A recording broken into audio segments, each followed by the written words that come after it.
బంగాళాఖాతంలో ఏర్పడిన అల్పపీడన ప్రభావంతో వర్షాలు కురుస్తాయని వాతావరణ శాఖ హెచ్చరించింది. ఈ నేపథ్యంలో వర్షాలు కురుస్తున్నాయి. మనం ఇప్పుడు వర్షంలోనే ఉన్నాము. విశాఖపట్నం సంబంధించిన ఆర్టీసీ కాంప్లెక్స్ సమీపంలో ఉన్నాము. ఈ బ్రిడ్జి మీద మనం చూసుకోవచ్చు. వర్షపాతం దాదాపు ఉదయం నుంచి కూడా అంటే వర్షాలు భయంకరంగానే పడుతున్నాయి. దాదాపు ఉదయం నుంచి సాయంత్రం వరకు ఎడతెరిపి లేకుండా వర్షాలు కురుస్తున్నాయి.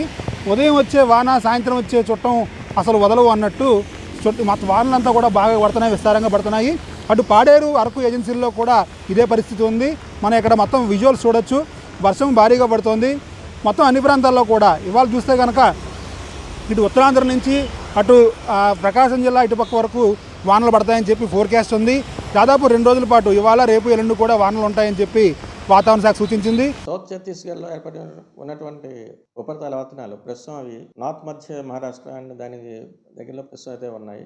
అలాగే మరొక trough is also running from north మధ్య మహారాష్ట్ర నుంచి బంగ్లాదేశ్ వరకు కూడా across Jharkhand and Gangetic west Bengal. అలాగే మాన్సూన్ కండిషన్స్ కూడా నార్మల్గా ఉన్నాయి. వీటన్నింటి ప్రభావం చేత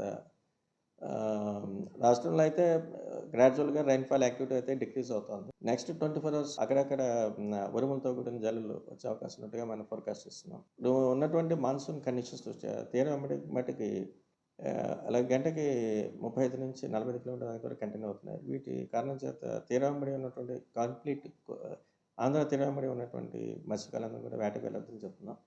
లాస్ట్ 24 hours చూసుకుంటే ఆల్మోస్ట్ అక్కడక్కడ మ్యాక్సిమం ఇటు ఉత్తరాంధ్రలోను దక్షిణ కోస్తాలోను కూడా మ్యాక్సిమం 3 centimeters అయితే వర్షం అయితే గుంటూరు జిల్లాలో తెనాల్లో 3 centimeters, అలాగే కృష్ణా జిల్లాలో అవనగడ్డలో కూడా 3 centimeters, విశాఖపట్నంలో ఇక్కడ కూడా 3 centimeters వర్షపాతం నమోదైంది. మ్యాక్సిమం 3 centimeters అత్యధికంగా నమోదైంది.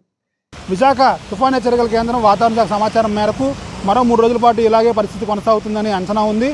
అలాగే ఈ వర్షాలు కూడా ఎల్లుండి నుంచి కూడా కాస్త తగ్గుముఖం పట్టి మిగతా ప్రాంతాల్లోకి వెళ్తాయి. అల్పపీడన ప్రభావం తగ్గడంతో అప్పుడు వర్షాలు తగ్గుతాయని చెప్పి వాతావరణ శాఖ సూచిస్తోంది.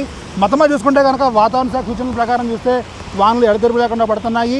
అనకాపల్లి జిల్లా కావచ్చు, శ్రీకాకుళం జిల్లా కావచ్చు, విజయనగరం జిల్లా కావచ్చు, విశాఖపట్నం జిల్లా కావచ్చు, అటు యలమంచిలి, పాయక్రావుపేట, ఇటుపక్క తుని, అటుపక్క ఈస్ట్ గోదావరి జిల్లాలోను, ఇటుపక్క వెస్ట్ గోదావరి జిల్లాలోను చాలా ప్రాంతాల్లో కూడా వర్షాలు పడుతున్నాయి. ఇవి ఇలాగే కొనసాగి 2 రోజుల పాటు కొనసాగుతాయని వాతావరణ శాఖ సూచిస్తోంది. అందులో అలర్ట్గా ఉన్న వాళ్ళు చూస్తుంది. అయితే మత్స్యకారులకు ఎలాంటి సూచనలు అయితే లేవు, వానలు మాత్రమే ఉంటాయని చెప్పి హెచ్చరిస్తోంది.